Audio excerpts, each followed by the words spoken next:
The Galactic Academy's training dome hummed with energy shields as cadets from 17 different species gathered for combat dynamics. 301. Bradley stood among the crowd, his human frame dwarfed by the towering Krathians and the multi-limbed Zeth. Beside him, Hallie stretched her shoulders, rotating them in a way that made the chitinous Valorians nearby click their mandibles in confusion. Humans, muttered Zex, a Krathian weapons specialist whose scales gleamed purple under the dome's artificial light. They sent humans to advanced combat training. Bradley heard the disdain but kept his eyes forward. 3 months at the academy had taught him that much. Let the work speak. Instructor Kravesh, a battle-scarred veteran from the Andromeda campaigns, floated to the center of the arena on gravitational pads. Her species, the Ga, were known as the galaxy's finest warriors. Dense bone structure, redundant organs, and reaction times that made them nearly unstoppable.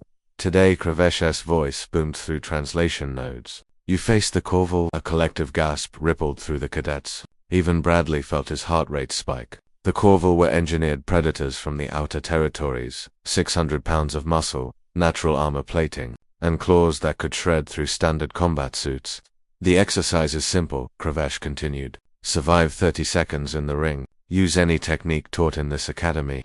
The first cadet, a Krathian male, lasted 12 seconds before the Corval's charge sent him crashing into the shield wall. The medics rushed in as the beast was recalled to its pen. One by one cadets entered and fell. The Zethrian used all 4 arms to deflect but couldn't absorb the impact. A Valorian tried to outmaneuver it but was caught midly up. The humans should withdraw, suggested a Draken observer, its serpentine body coiling with nervous energy. Their bone density is insufficient. Their musculature is primitive. A Corval impact would shatter them.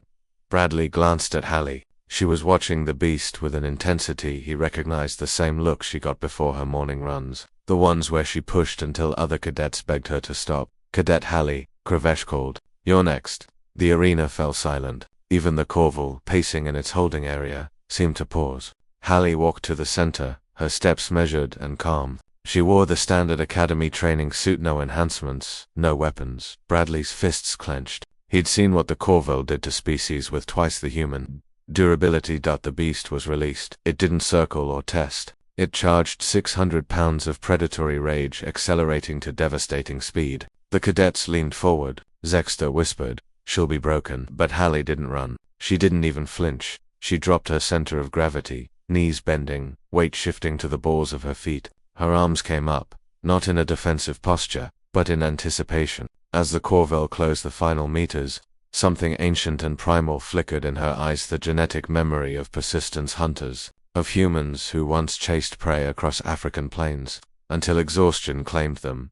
The impact should have destroyed her instead. Her hands shot forward, catching the Corval's armored skull. Her fingers found purchase in the ridges of its natural plating. The beast's momentum drove into her, but Hallie's legs absorbed it. Muscles and tendons evolved for endurance, running, now channeling kinetic energy. She didn't try to stop the force. She redirected it. Her hips twisted. Her core engaged with the explosive power that human anatomy uniquely permitted, the same mechanics that allowed her ancestors to throw spears farther than any other species on Earth. The Corval, caught mid-charge, suddenly found its vector changed. Hallie pivoted, using the beast's own mass against it, and with a roar that echoed through the dome, she slammed 600 pounds of apex predator into the arena floor.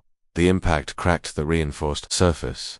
Silence. Absolute, stunned silence. The Corval lay dazed, its neural systems temporarily disrupted by the unexpected reversal. Hallie stood over it, breathing hard but standing, her hands still locked on its armor. The 30-second mark passed. Kravesh's mandibles opened in what might have been a smile. Exercise complete. Medics rushed to check the Corval while Hallie walked back to the observation area. The cadets parted before her like water. Zexter's scales had gone pale, gray, a Krathian expression of shock. Bradley met her with a grin. You caught it. Yeah, Hallie panted, shaking out her arms. Felt heavier than I expected. Impossible, Zexter breathed, approaching slowly. Your species, your bone structure, you should be broken. Hallie wiped sweat from her forehead. Our bones are actually pretty good at handling impacts. Something about the way they're structured, they absorb force better than you'd think. Plus, she rotated her shoulder again. Our joints are weird, really mobile, good for redirecting energy. A Zethrian scholar pushed forward, its 4 eyes wide. But the muscle response time, the coordination required persistence. Hunters, Bradley explained, stepping beside Hallie. He'd done the research after their first sparring session. Humans evolved to run, not fast, but forever. Our muscles, our tendons, our nervous system, they're built for sustained output and rapid energy transfer. We're not the strongest, not the fastest, but we don't quit, Hallie finished, and we adapt. Kravesh floated closer, studying Hallie with new respect.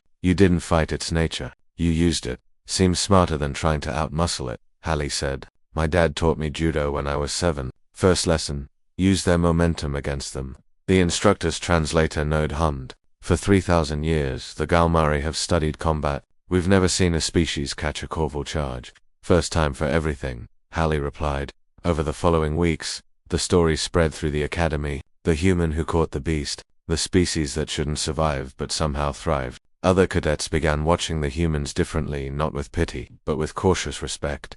Bradley noticed Zexter studying human anatomy texts in the library. A Valorian asked Hallie to demonstrate the throw again, slower. Even the Draken observers stopped suggesting humans withdraw from advanced courses, because that day, in the training dome of the Galactic Academy, the galaxy learned something humanity had always known. Survival isn't about being the biggest or the strongest. It's about being too stubborn to quit, too adaptable to break, and creative enough to turn disadvantage into victory. Hallie caught a charging beast and slammed it to the floor, and the cadets would never forget.